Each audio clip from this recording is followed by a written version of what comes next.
وأنا يعني أتمنى هذا الجزء أن يفهم من كثير من الشباب المسلمين اليوم. من يفهم سنة الابتلاء التي بينها الله في كتابه فلن يفاجأ من أحداث الواقع، ولن يصدم مهما كانت مؤلمة.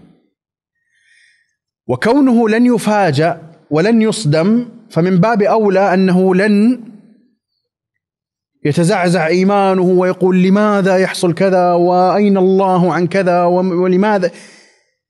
ما يجري من أقدار مؤلمة وشدائد، والله الذي لا إله إلا هو، من يفهم القرآن جيدا يعرف أنه ليس مفاجئا وليس خارجا عن نظام السنن، وليس أول مرة يحدث هذا، ولا هو بغريب على أعداء الله أن يتسلطوا على أولياء الله، ولا هو بغريب أن يقدر الله على أوليائه وأحبابه أن تصيبهم الابتلاءات. أنواع الابتلاءات والشدائد، ليس نوعا واحدا، ليس نوعا واحدا فقط من الابتلاء.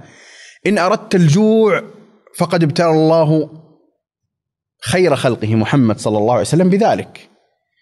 وفي سنن الترمذي من حديث أنس قال رسول الله صلى الله عليه وسلم: لقد أخفت في الله وما يخاف أحد، ولقد أوذيت في الله وما يؤذى أحد، ولقد أتت علي 30 ما بين ليلة ويوم، وما لي ولبلال شيء يأكله ذو كبد إلا ما يواريه إبط بلال.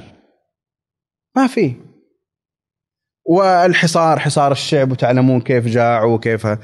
إن قلت بالتسلط على رقاب المؤمنين وأن يعني يكونون في محل لا يتحمله الإنسان الشريف العزيز الكريم، أقول لك يوسف عليه السلام بيع واشتري، وكان جعل فتى يخدم عبد، يعني عبد يستخدم ويباع، وشروه لا حتى بثمن بخس كمان، يعني مو إنه بيع بذاك، شروه بثمن بخس دراهم معدودة، وكانوا فيه من الزاهدين. وقال الذي اشتراه، مين الذي يشترى ويباع؟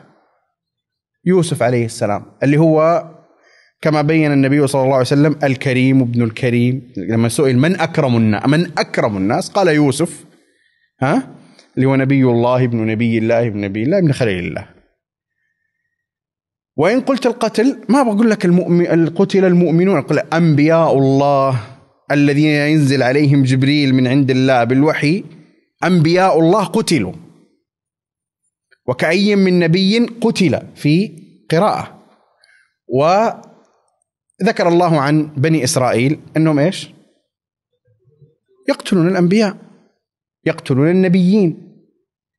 لاحظ حتى الآية تدل على أنه ليس نبيا واحدا الذي قتل، وإنما أنبياء. طيب إن قلت الأطفال، لكن لا، إحنا زماننا في غير، في أطفال يموتوا كثير، يعني قول الأنبياء والمؤمنون الذين معهم يصبرون لأنه الإيمان وكذا. إن فرعون علا في الأرض وجعل أهلها شيعا يستضعف طائفة منهم إيش؟ يذبح أبنائهم، حتى ما هو ذبح يعني ذبح بالسكاكين، يذبح أبنائهم ويستحيي نساءهم. وهذا لم يحصل لمجموعة من الأطفال دون الآخرين، إنما كان يذبح جيلا من الأطفال. فإن قلت الابتلاء بتشويه السمعة والكلام والتكذيب والافتراءات والسب والشتم والتهم الزائفة وما إلى ذلك، وبالمناسبة هذا قد يكون في كثير من الأحيان أشد من القتل، أشد من القتل.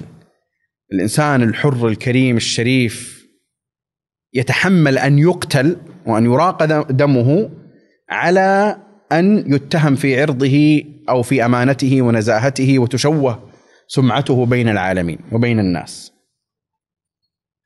إلى آخره. طبعا هذه من أهم الثمرات التي تترتب على فهم سنة الابتلاء.